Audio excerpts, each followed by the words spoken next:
Hello বন্ধুরা, আশা করি আপনারা সকলেই ভালো আছেন। আমাদের বায়োলজিক্যাল ইটিভিতে আমরা ইনহাউস ল্যাবে কিভাবে হ্যাক মাল্টিমিটার DR200 দিয়ে কালার টেস্ট করে থাকি। আর এই কালার টেস্ট করার জন্য যে জিনিসগুলো দরকার পড়ে সেটা হচ্ছে স্পেকট্রোফটোমিটার, যেটা হ্যাকের DR200, এবং টেস্টিং বোতল এবং ডিস্টেল ওয়াটার ও ইটিভি আউটলেট। এই ইটিভি আউটলেটের পানিটা আমরা প্রতিদিন একবার করে টেস্ট করি, কারণ হচ্ছে পরিবেশ অধিদপ্তরের নতুন নিয়ম অনুসারে প্রতিটা ইটিভিতে কালারের একটা স্ট্যান্ডার্ড মান বেঁধে দিয়েছে। চলুন কথা না বলে চলে যাই কীভাবে টেস্ট করতে হয় দেখার জন্য। তাহলে আমরা সর্বপ্রথম নিয়েছি ডিস্টেল ওয়াটার এবং এরপর নিয়েছি ইটিভি ডিসার্জ ওয়াটার। আমরা যে পানিটা সরাসরি বাইরে ফেলে দিচ্ছি ইটিভি ট্রিটমেন্ট করার পরে।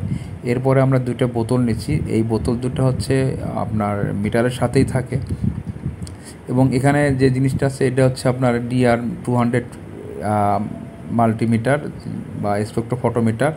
এই মাল্টিমিটার বলার উদ্দেশ্য হচ্ছে এখানে প্রায় 150 থেকে 170টার মধ্যে টেস্ট করা যায়। এই টেস্টে যদি আপনার পর্যাপ্ত পরিমাণ রিজেন বা কেমিক্যালগুলো থাকে, যে আপনার টেস্টের জন্য যে কেমিক্যালগুলো দরকার পড়ে, এখান দিয়ে CO2 টেস্ট করা যায় বা অন্য আদার নাইট্রোজেন ফসফেট টেস্টগুলো করা যায় এই মিটারটা দিয়ে, স্পেকট্রোফটোমিটার দিয়ে। তাহলে আমরা সর্বপ্রথম যে ইয়েটা নেব, যে স্যাম্পল কালেক্ট করব, সেটা হচ্ছে প্রথমে আমরা ডিস্টেল ওয়াটার দিয়ে প্রথমে আমরা মিটারটাকে জিরো করে নেব। প্রতিটা টেস্টের ক্ষেত্রে ডিস্টেল ওয়াটার বাধ্যতামূলকভাবে দিয়ে জিরো করে নিতে হবে। আমরা 10 ml ডিস্টেল ওয়াটার নিয়ে রাখলাম এখানে। যেহেতু দুটো স্যাম্পল লাগে, একটা ডিস্টেল ওয়াটার আর একটা হচ্ছে যেটার আমরা রেজাল্ট আনবো, যেমন আমাদের ইটিভির আউটলেটের পানি, আমরা এখানে 10 ml পানি স্যাম্পল নেব।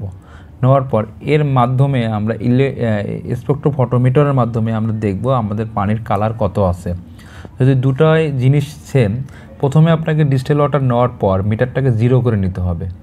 জিরো করার পরে আপনাকে যেতে হবে হচ্ছে আপনার স্যাম্পল দিতে হবে। তাহলে আমাদের মিটারটা যেহেতু একটা মাল্টিমিটার টাইপের স্পেকট্রোফটোমিটার, এখানে প্রায় 152টার মতো টেস্ট করা যায়। সেই ক্ষেত্রে আমাদের প্রোগ্রামগুলো ঠিক আছে কিনা সেটা আগে চেক করে নিতে হবে। তাহলে আমরা প্রোগ্রামগুলো দেখব যে আমরা কোন টেস্টটা করব। আর প্রতিটি মিটারে একটা করে রেঞ্জ দেওয়া থাকে, কোন রেঞ্জের মধ্যে কত করবেন।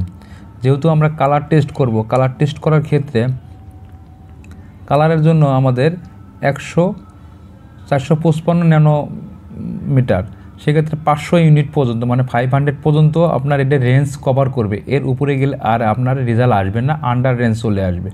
সেক্ষেত্রে আমরা যেহেতু আমাদের ইটিভির আউটলেটের পানি, আমরা আশা করতেছি 120 থেকে 130-এর মধ্যে আমাদের কালারটা থাকবে, বা আমরা ওইভাবে কেমিক্যালগুলো ডোজিং করি। সেক্ষেত্রে প্রথমে আমরা ডিস্টেল ওয়াটারটা নিয়ে একটু ভালো করে টিস্যু দিয়ে মুছে নিতে হবে, যেহেতু এখানে একটা তরঙ্গ পাস হবে পানি থেকে। পানিতে আমরা দেওয়ার পরে আমরা এখানে জিরো অপশনে অন করব। জিরো অপশন অন করার মানে হচ্ছে আমরা মিটারটাকে জিরো করে নিলাম। এই মিটারে যদি রেজাল্ট, আগের কোনো রেজাল্টও থাকে, যাতে আমাদের নতুন যে রেজাল্টটা বা নতুন যে টেস্ট করব সেই টেস্টে যাতে কোনো রকমের ভায়োলেশন না আসে।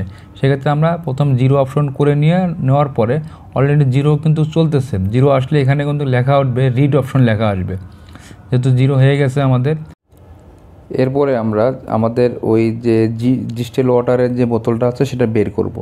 সেটা বের করার পর আমাদের যে ইটিভির আউটলেটের যে স্যাম্পলটা, যেটা আমরা কালার টেস্ট করব, ওটা ভালো করে টিস্যু দিয়ে মুছে আবার ওই মিটারে দিয়ে দেবো। দেওয়ার পরে আমরা এখানে রিড অপশনটা ক্লিক করব। রিড ক্লিক করার পরে আমরা দেখব আমাদের কালার কত আসে। আমার যে ধারণা, এই পানির কালার আসবে 130 অথবা 140। অলরেডি কিন্তু আমাদের কালার চলে আসছে, 128 চলে আসছে। আমি যেটা ধারণা করছিলাম সেই ধারণায় ঠিক আছে। একটা জিনিস আপনাদের বলে রাখি, যদি আপনাদের ইন্টারনাল বা ইনহাউস ল্যাব থাকে, সেক্ষেত্রে কিন্তু এই কালার টেস্ট করে আপনারা কিন্তু প্রচুর পরিমাণ টাকা সেভ করতে পারবেন ইটিভিতে। যদি আপনি আপনার যে পরিবেশ অধিদপ্তর যে গাইডলাইন আছে, যে গাইডলাইন অনুযায়ী আপনাকে দেওয়া আছে 150 PTCO, আপনি যদি 130ও রাখেন আপনার তো সমস্যা নেই, 140 রাখলেও আপনার সমস্যা নেই। এইভাবে যদি আপনি টেস্ট করে, যে কেমিক্যাল ডোজিং করে আপনি ইটিভি চালাতে পারেন, আপনার ইটিভির কস্ট অনেক গুণে চলে আসবে। প্রায় 35% সেভ আসবে শুধু কালারের কেমিক্যাল থেকেই। আশা করতেছি যদি ভিডিওটি ভালো লেগে থাকে অবশ্যই লাইক, কমেন্ট, শেয়ার করে জানাবেন। আমাদের পরবর্তী ভিডিও আপনাদের সাথে শেয়ার করব। রিলেটেড ভিডিও পেতে হলে অবশ্যই কমেন্টস করে জানাবেন। ধন্যবাদ।